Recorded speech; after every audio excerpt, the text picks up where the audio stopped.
Today we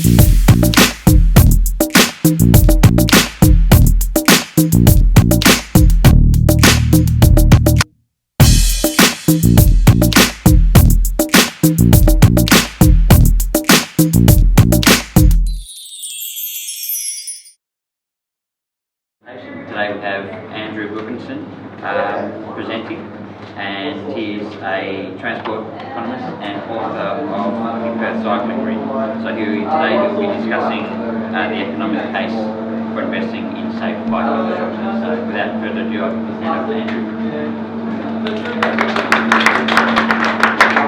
Thanks, Tom. Just start by acknowledging the traditional owners of the land we are meeting on.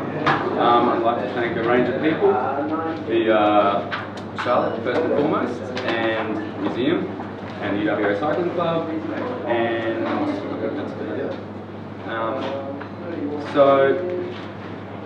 and just noting that I am a DOT employee, but here in a personal, professional capacity. To make that disclaimer as well. When motorist switches to taking an everyday trip by cycling, that is the single most cost-effective and efficient way to positively transform our society. But when a cyclist is hit by a car travelling at speeds of 50 kilometres an hour and above, odds on the cyclist is dead. I think that's an utterly profound juxtaposition, and those are really the two issues that I want to talk about today. The diverse benefits of cycling to society, and then also how we can cost effectively change the road environment in order to make it safe. So I am an economist, so often in economics we are called on to do what's called benefit cost analysis, where you add up all the benefits and compare it to the cost of building something, in this case bicycle infrastructure, to see if you can get net benefits to society, so a benefit cost ratio of above 1. But I'm not going to go into any numbers at all. I think it's appropriate to just talk about these benefits and infrastructure issues in a qualitative sense, because these benefits aren't things that you trade in a market, so they're not bought or sold. So when we try to quantify them, we have to use lots of assumptions and parameter values, and it gets pretty complicated pretty quickly. And really, when you want to get a high BCR, the trick is to get more people using the infrastructure. So you want to increase your cycling participation rate, and that means the number one way to do that is through having safe infrastructure. So, what are the 5? I'm going to talk about 5 benefits, and I'm going to talk about 5 principles for how we can change the road network. That's basically the structure of what I'm going to talk about. So, the 5 benefits. Increased cycling, improves health, reduces congestion, saves money, it lowers emissions, and it promotes economic resilience. And that last one is a bit of a catch-all for a few different issues that I'll run through briefly. So I can't think of any other everyday activity that you can do with something sitting in the shed where you can systematically address all of the most pressing challenges that modern urban societies are facing. So the first one, improved health. So the guidelines say that for every kilometre cycled, the net benefit to society is approximately $1.20 to $1.40 per person. And so that benefit accrues to different people. So it accrues to the individual cyclist through improved health outcomes and lower medical costs and a longer lifespan on average. And then it also incorporates savings to the broader community and government through lower healthcare system costs. So what's good about cycling is that it promotes incidental health. It's an incidental form of exercise, so it means you don't need to schedule going to the gymnasium in order to undertake exercise.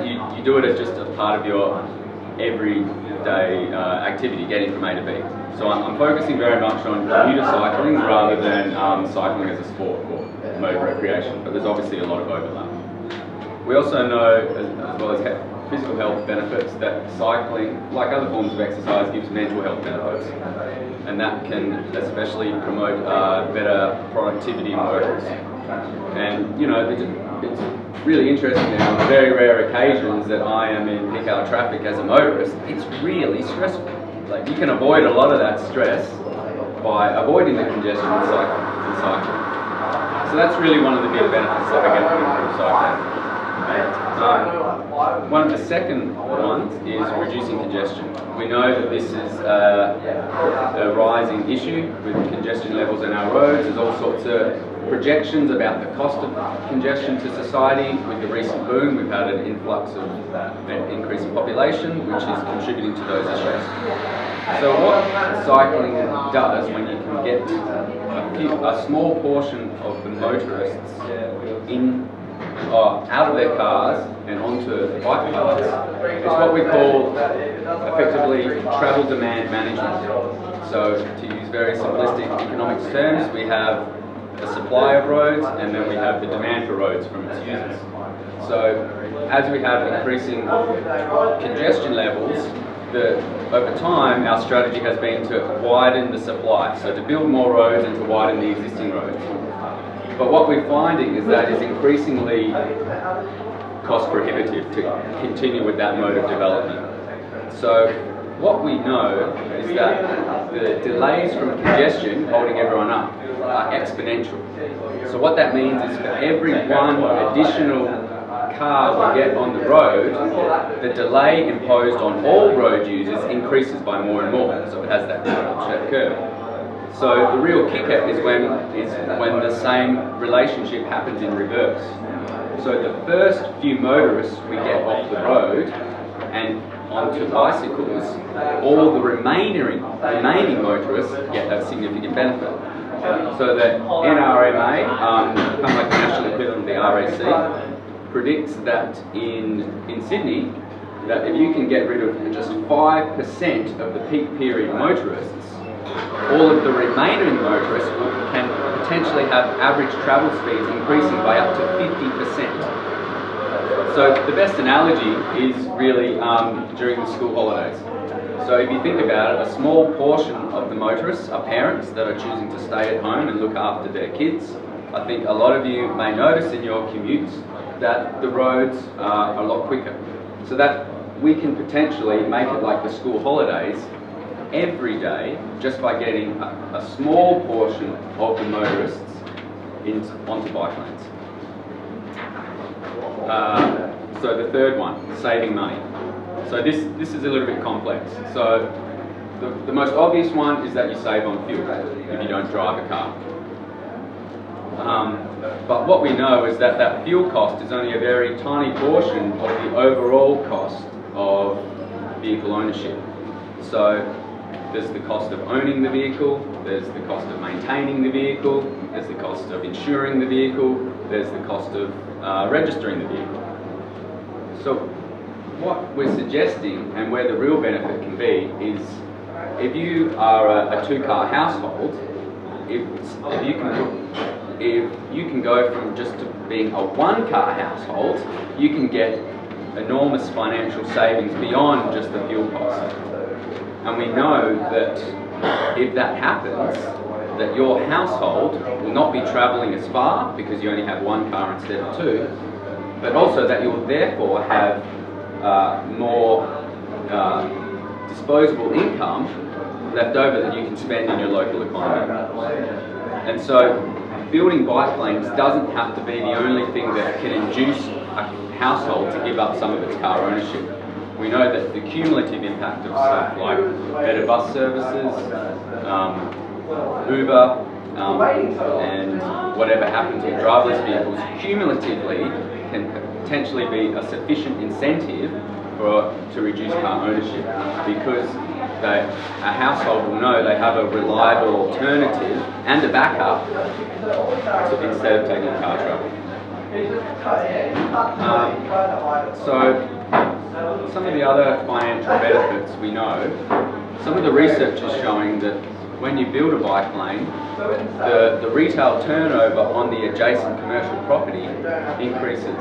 Not in every case, obviously, but there's a similar pattern that repeats itself, where a lot of local businesses may be oppose the introduction of bike lanes on their street because they are very much in tune to customers coming and parking out the front and then being there, coming and shopping with them. But there's a clear pattern showing that actually, in many occasions, the opposite is happening. And when you even go to the extent of removing car parking, you're going to have cyclists using that route, and they're going to be travelling past at a more human speed. So instead of just speeding past, they'll be travelling slowly and more likely to stop. And you can obviously park a lot more bikes in one parking.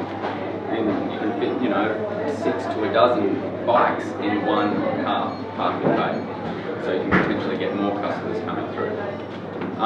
One of the other final categories of financial benefit is there's a huge amount of literature clearly identifying the trend between infrastructure investment and higher property values. It's very well established for investment in passenger rail, and now there's starting to emerge some theory and evidence that the similar thing occurs when you implement bike lanes, because it has the similar benefit. The surrounding land use now has a higher accessibility. So literally, if you have a bike lane on your street, your house price might go up as a result. So that's probably one of the key things we can use to promote cycling in the broader community. The fourth benefit is emissions. And not that much to say. Obviously, if you don't drive a car and you ride a bike, you don't emit CO2. We also avoid some of the other emissions of chemicals such as nitrogen oxide, as well as just noise is another pollution impact.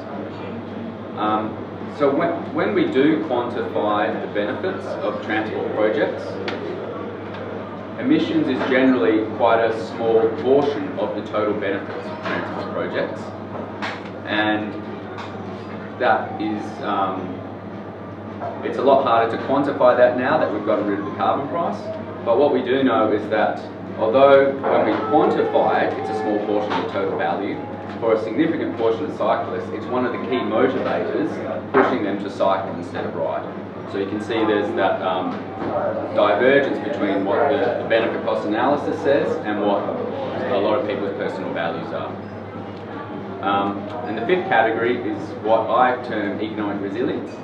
And that's really a catch-all for a number of different things. I'm talking about the vibrancy and attractiveness of our cities, as well as promoting localised economic diversification.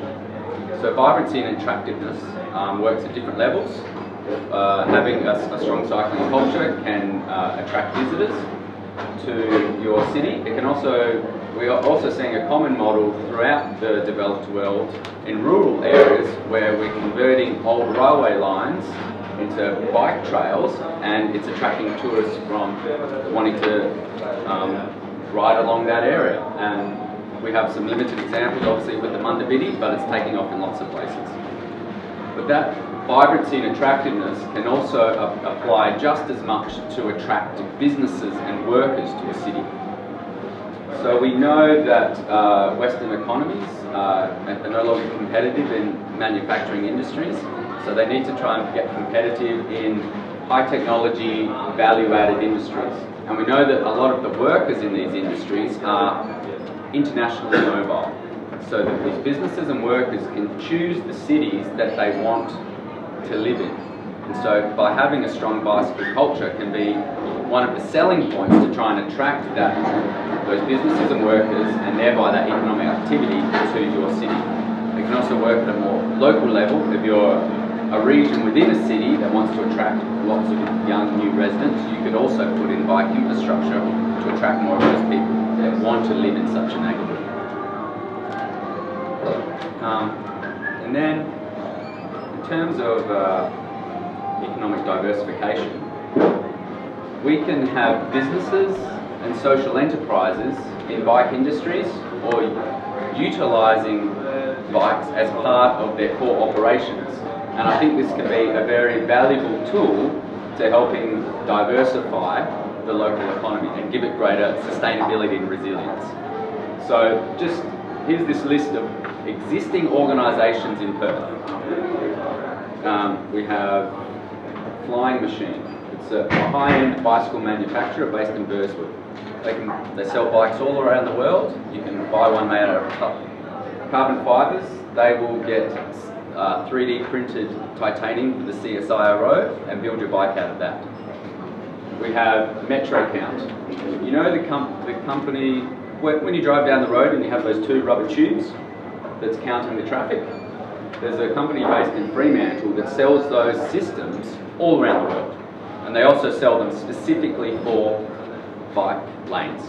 And so they're installed on a lot of the main bike lanes around Perth. We have Cycling, I think that's how you pronounce it. They're another Perth-based high-tech company.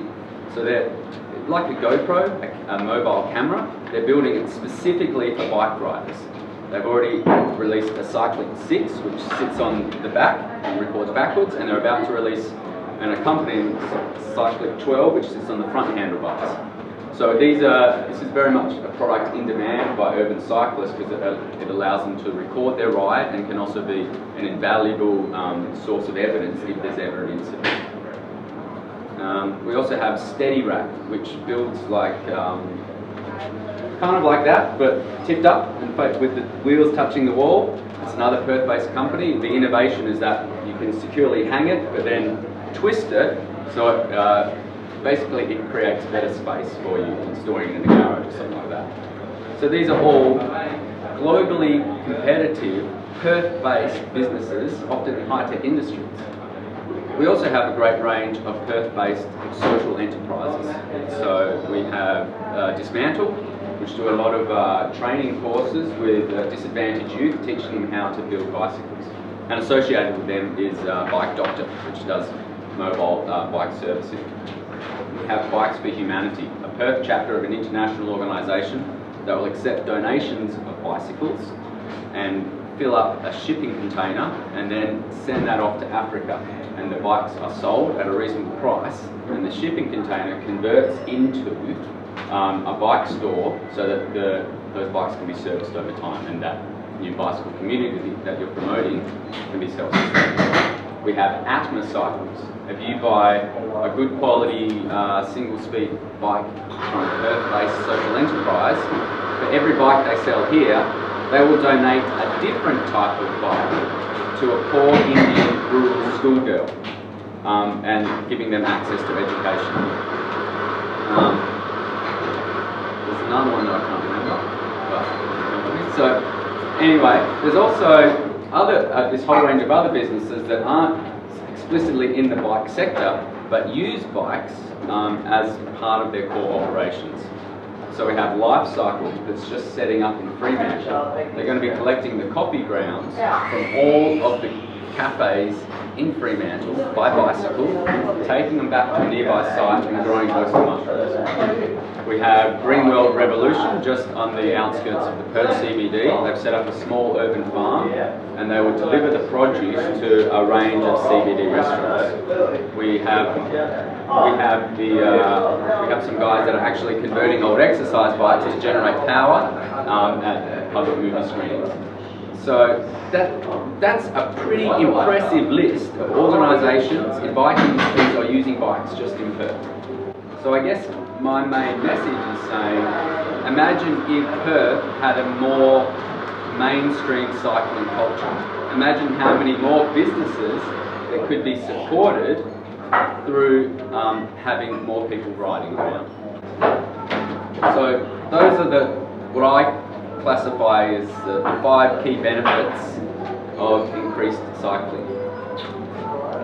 So, how do we get that? How do we get those cyclists? How do we get those extra cyclists coming? There's one overriding reason, among many, but one key reason why more people choose not to ride bikes. They're scared. They're scared of being hit by a car and dying or being seriously injured. So the number one thing that we can do to make them less scared is to build better infrastructure, more appropriate infrastructure. There's been 3 major surveys recently in WA, the RAC, Department of Transport and the Office of Auditor General. The key survey result is definitely confirming this. At least half the population is too scared to ride, but they're interested. So this very closely matches with the international theory and overseas and interstate survey results that classifies the population into different categories. There's about 10 to 15% of the population that are confident, and they're the ones that are riding now. But then there's also this half to 2/3 of the population that wants to ride but is too scared. So that is the demographic, the portion of the population that we need to target in order to grow cycling and get these benefits. There's also the final category, which is the 1/4 to 1/3 of the population that's just too scared and no way, not doing it, and that's fine. So that's really the theory behind why we need to build safe bicycle infrastructure to get these benefits, because lots of people want to ride but they're scared. So I'm going to talk about 5 principles for building safe bicycle infrastructure, but just before that, just talk about what sort of infrastructure network do we have currently. So I'm going to show a few photos. So this one is what we call a principal shared path, or a shared path. So these, I'm sure a lot of these things will be familiar to a lot of people in the room. So this is what we're building along all the train lines and the freeways and the major highways and a lot of the river fronts and beach fronts. So in general, in the middle suburb, this is pretty good. This is pretty good for Perth, even compared to other western cities. We're finding some troubles now along the popular beach fronts and river fronts and in the CBD, where just the sheer volume of pedestrians and cyclists, those conflicting modes sharing the same space, is leading to increased problems. So the ideal situation in those areas is that you separate out the pedestrians and cyclists, and we are starting to see that, such as on the Perth and South Perth portions. So this is all right, and Perth does pretty well because we're trying to complete this, what we call the PSP network, which I'll come back to a little bit. Unfortunately, it's everywhere else that is largely the problem. So obviously a lot of people ride on footpaths or just quiet local roads, but then we have this other mode of other type of bike infrastructure. And Tim, who's recording, actually took these photos. I took them off his blog. I think they demonstrate it pretty well. This is what I would call an unprotected bike lane, or an on-road bike lane.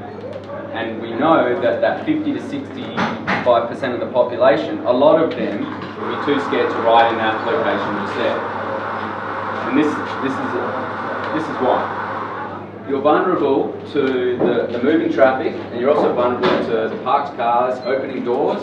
You've also got the cars crossing over the unprotected bike lane in order to park and then rejoin the lane. And there's nothing to save you from a truck like that. It's obviously not ideal.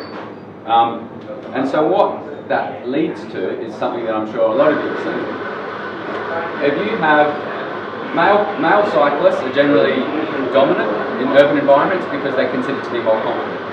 So when you have a rational male adult cyclist riding on the footpath instead of right next to your brand new on-road bike lanes, it means your new bike lanes aren't working and they're not fit for purpose. So what do we do instead? The number one principle that I want to talk about is protected bicycle lanes. It's very simple. You don't put the cars and bikes together. You create some physical barrier, and so you have a vertical separation. And this is on Scarborough Beach Road. New ones that have just been installed. So you can see they put a curb to separate the bike lane and the cars. It doesn't have to be a curb, but that's a common, easy solution. It can be bollards. It can be a parked car lane. It can be street trees. It can be planter boxes. It can be a combination of those elements. So these sort of protected bike lanes, or segregated bike lanes, or protected bike. It's got a few different names, but you get the idea. So this has always been international best practice in cities like Amsterdam and Copenhagen. But what we're seeing right now is that this is becoming the international standard all the way around the world. Cities are implementing protected bike lanes because they work. And we're getting a really good evidence base from the recent projects showing that usage is increasing dramatically after these lanes are installed. So it's really, honestly, there's so much information out there on the net about protected bike lanes. So there are some cost-effective opportunities in Perth. This is near where I live, so you can see if you have spare capacity road width, it's pretty easy, you can see, to fit in car parking and 2 lanes of traffic and bike lanes on the side. This is recycled rubber, Australian manufactured, purposefully designed dividing barriers. You can get these for 50,000 a k. And if you had to build a brand new path on the road next to that road that I just showed the previous picture of, you could be looking at more than $1 million a k.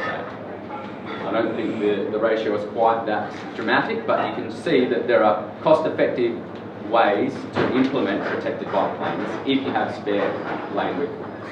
Even if you don't, what a lot of cities are doing now is as I mentioned earlier, they're actually choosing to remove the curbside lane or the curbside parking lane and take it away from motor vehicle traffic and dedicate it to protected bicycle lanes. I don't think we're at that stage yet in Perth, unfortunately, but that is happening all the way around the world. We do have some precedents. There are a few different examples of protected bike lanes. Here's one that's just near Stirling City Centre, which I think is a good example. Okay, so that's the number 1 principle. Can I just say, that one being a two-way really is what we call a cycle track. If you take the true lexicon that's used internationally, then there's a cycle track, which is like a sort of Yeah. So there's different options. You can put one-way protected lanes on each side, or you can have a 2-way on one side of the road. So that's the number 1 principle, having protected bicycle lanes. The second principle is that you slow down the cars to a maximum of 30 k's an hour, and that makes it a safe shared space.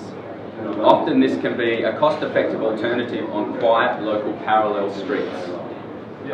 Instead of potentially spending millions digging up your main street, you find the street one back from that, and you can put in traffic calming interventions. So there's all sorts of things you can do. You can do speed bumps, chicanes, narrow points, a combination of elements. The key is to put in a traffic calming element about every 80 metres, because by the time the motor vehicle gets through it and speeds up again, it has to slow down for the next one. So it literally, even if you don't signpost it a maximum of 30 k's an hour, the way you've designed the street means in practical terms they can't safely travel at speeds above that, and that makes it safe to share. So I guess the analogy I would say is if you're driving along the street and there's a car parked on the curbside lane in front of you, and then you see a car coming in the other direction as well, you will pull in behind the parked car, wait for the car travelling the opposite direction to pass through and wave, and then you'll slowly pull out and go on. It's about systematically creating that environment along the entire route. So this is one from Inaloo, self-explaining streets, just an example of what the different sort of elements you can do. So the road is usually that wide for most of it, but here you push the curb into there, you have a bollard, you can even put in street trees. And we know the increasing importance of putting in street trees in urban environments. So you really have some flexibility in what you do. The WA government right now is trying to take it even further. It has a number of experimental projects, I guess you might say, called bike boulevards, where they're implementing this exact design method. So there's you should look up bike boulevards. They're really in the hands of a number of local governments right now, but the push is coming from the Department of Transport. So they're taking these design elements and pushing it one step further, where you can see they have the regular traffic calming measures up there, every 80 metres or so, but they're also creating a single lane in the middle You really need to look at the YouTube video to really understand it completely. But basically, this is a two-way road, but it's only wide enough for one car. So the bikes have priority, and the cars are free to overtake the bikes. But if a car is coming in the opposite direction, they have to yield. They are allowed to yield into the bike lane only on those occasions. So the idea is, with the traffic intervention, you're discouraging a lot of the through traffic. So it's only going to be the people that live on those streets that will want to go down there. This is really contentious in some local communities. If these get up, which is no means guaranteed, it will not be by 100% consensus in these local communities. So I would say, if you live in the City of Bayswater or City of Belmont or City of Vincent, please try and contact your local councillor to say that you support this sort of project. Because if these get up and they are successful, this is the blueprint. This is a way that we can cost effectively put safe bicycle infrastructure across the suburbs. So that's the second principle. So the third and fourth are kind of similar. We need to have continuous and well-connected bike infrastructure. So continuous works on a macro, meso and micro level. So it basically means you want to be able to ride from door to door, from A to B, safely. If you can ride 80% of the way on your journey on a really high quality bike path, but then the rest of the journey you have to ride on a truck freeway, you're probably not going to ride. So you need to facilitate the entire journey. So as I mentioned, at a macro level, what the state government is doing is focusing on filling in the gaps on the train lines within 15 k's of the CBD. So in order to have a more complete shared path network. So we're making a lot of progress on the Midland line. We've got a big gap on the Armidale line for the town of Vic Park. We've got a big gap on the Joondalup line through Osborne Park. We've just filled in a gap on the Fremantle line around Shenton Park, Karrakatta. We've got a gap on the Kwinana Freeway just south of Mount Henry Bridge. The trouble is that all the sections that we've got left are the most technically difficult ones that cost the most to build. But that is the coherent strategy what the WA government is pursuing in terms of making a well-connected network. On a meso level, on a suburb-wide level, obviously you want to be able to get from one side of the suburb to the other. So I'd make an example of Murray Street, just in the city. They've put on-road bike lanes on one block just east of the freeway. At either end of that block, those on-road bike lanes completely disappear. So, unfortunately, the Perth 1996 bike plan called for bike lanes the entire length of the Perth CBD from the East Perth foreshore to Subiaco along Murray Street and or Hay Street. The Perth CBD is on an east-west axis, yet the only key safe cycling routes are on the foreshore and on the north side of the train line. So if we want to provide a continuous, well-connected network to get people to their final destination in the CBD core, we really need to be putting an additional east-west link through on Hay Street and or Murray Street. And then also on a micro level, probably one of the worst aspects of our bike network is that when you get to an intersection, the bike infrastructure disappears. Which is, unfortunately, that's the exact location where we need it the most. 60% of reported bike crashes in Perth happen at intersections. So, and the reason for it, I think, is you'll have an on-road unprotected lane and you'll have one car lane. But to increase the capacity of the intersection, it will open out to be 2 lanes at the intersection so more cars can get through it. And therefore, the bike lane disappears.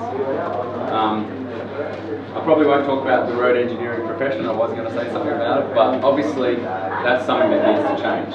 And even if you can cost effectively build the mid-block sections by some of the measures I talked about earlier, upgrading intersections can be very cost prohibitive. Although there is an international best practice design, which is standard in Europe, where you continue to provide the protection through the intersection. We don't do that here. We seem to think that just having the green Head Start boxes, it's better, but it's still not international best practice. So, just another example, in terms of having that continuity of the network, often you want to get across the suburbs, you'll have to cross major roads. So you can see that traffic median island isn't wide enough. The wheels are sticking out on either side, and that's Shepparton Road in Eastwick Park. So that can be a major barrier to travelling across the suburbs. If you were going to you'll try and find a smart additional crossing points to facilitate the bike movements, but just by way of example, it could be in the order of $500,000 to $1 million to widen that road out a bit, just so that you can have a wider median in view. So there are some real, you've got to be smart about how you put in the infrastructure. We fixed the problem like that on Flinders by widening the median and reducing the traffic. And long roads accepted. Because that car's adapting anyway, because the cyclist there, it's moving over anyway. So why not make that good? So that's the cheapest solution. Yeah, there are cheap solutions, but it requires careful design and a lot of thought. So the fourth principle I said connected with being, well, related to being continuous, is that it has to be well connected. So I put out a little report, just an idea last year, called the Perth Cycle Ring. It's very conceptual. It's not that graphic design savvy, but you get the idea. So basically, the PSP network along the 5 train lines is the blue, and the missing sections are the dotted blue lines. So what I'm saying is, to have a strategic, interconnected, complete network, you have to think about the complete journey. So you could have a route of protected bike lanes or bike boulevards going across the suburbs. And that's really going to take you into these middle suburban key destinations where currently there is very poor cycling access. So places like Garden City Shopping Centre, Curtin Uni, all through the Belmont employment area and up to Morley Galleria and so on. So there's lots of destinations in middle suburbia that have very poor cycling access. So we are starting to see some discrete elements of this starting to emerge. So even one of the bike boulevards going through the city of Bayswater is going to be starting that link. And there's a lot of push now to connect up Curtin, which is one of the major activity centres, not on the train line, the metropolitan area, which is within easy riding distance of 2 separate major train stations. So that's just a concept design. It's obviously, it's not comprehensive, but it's starting to think about, once we build the PSPs along the train lines and finish that, what's next? How do we further grow the strategic network to lift cycling participation? So the final principle for designing bike infrastructure, as you just mentioned, the devil is in the design detail. You have to take care to put in appropriate designs. So this is down in Mandurah. So you can see, right idea, wrong implementation.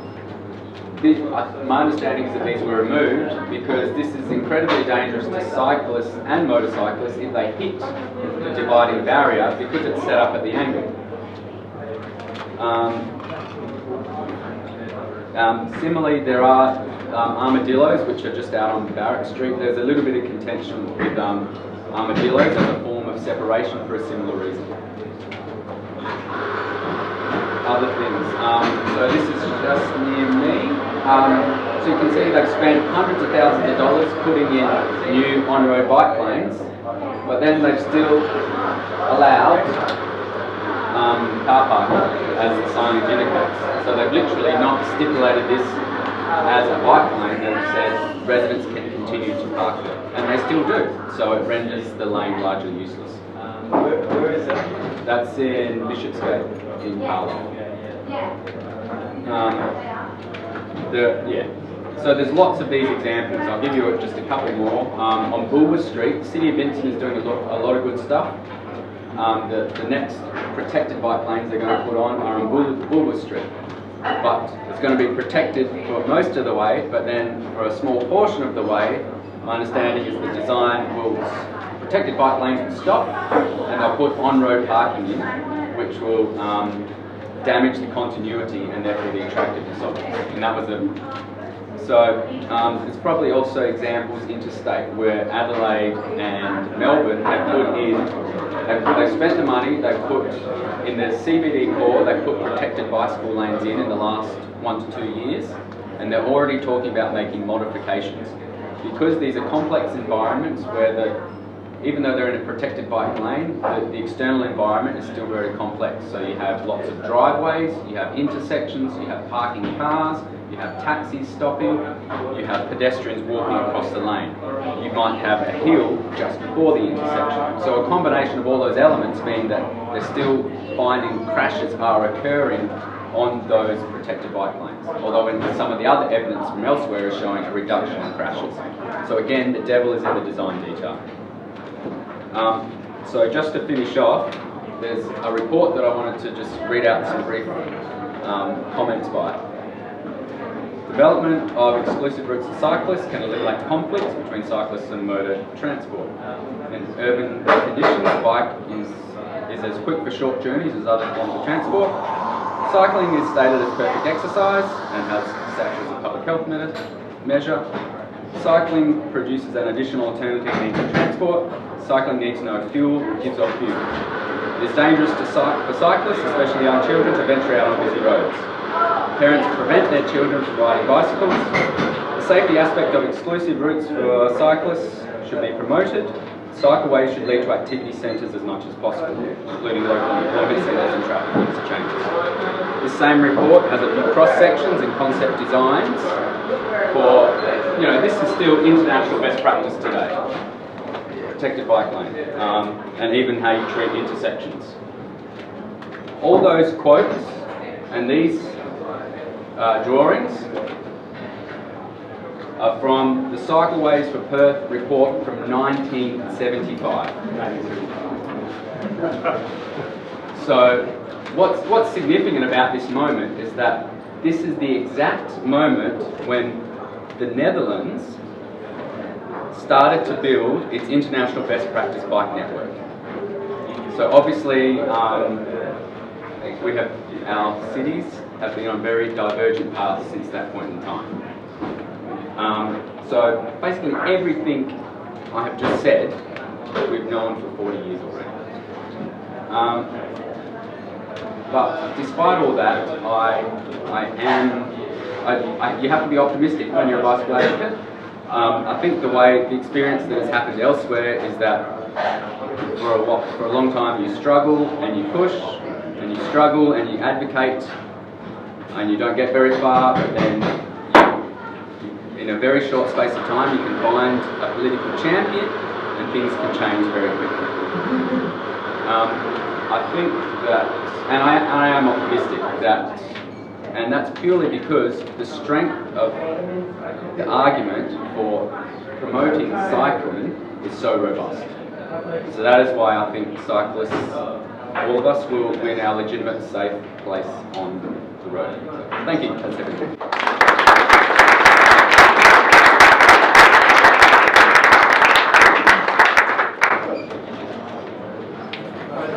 That last slide you had there with the bicycle lane and the car park centre, I've seen those popping up in a number of places around Perth, and I had no idea it was a bicycle lane.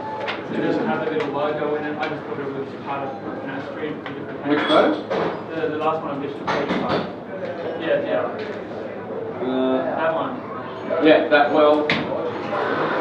there's it's supposed to be a bike lane, but there's some technicalities in the regulation that you have to have a specific sign at either end designating it as being a bike lane. So this was a very poor outcome. So this entire project cost $500,000. So yeah, there's a lot of, it's funny, I think there's a lot of overlapping responsibility between main roads and the local councils, because the vast majority of roads belong to the local councils and they are responsible for them, but they have limited funding to upgrade them. and main roads has controls about certain aspects of motoring laws, like signage, signposted speed limits, and the types of infrastructure you can put in. So there can often be a lot of confusion about who is ultimately responsible. And I think the road engineering profession as a whole is still quite outdated in pumping out that sort of infrastructure, when the international best practice is certainly moving in another direction. I would go further than that, because I've talked to people who are actually responsible for what goes in. A conscious decision so that they didn't upset parking within the community. A conscious decision was made at the state government level that they would be shoulders that purported to be bike lanes to keep cyclists happy, but could not be signed as such so that it wouldn't annoy the residents. That's no answer to anything. But that was a conscious decision at that state. I think the road engineering profession for generations has just been entirely focused on facilitating car traffic, and they do a pretty good job at it. But so now we have this new paradigm where we want to promote cycling and restrict motorists, and the profession has is having difficulty in reconciling its traditional goal. So again, on behalf of myself and the club, I'd just like to thank Andrew for being here today to do this presentation.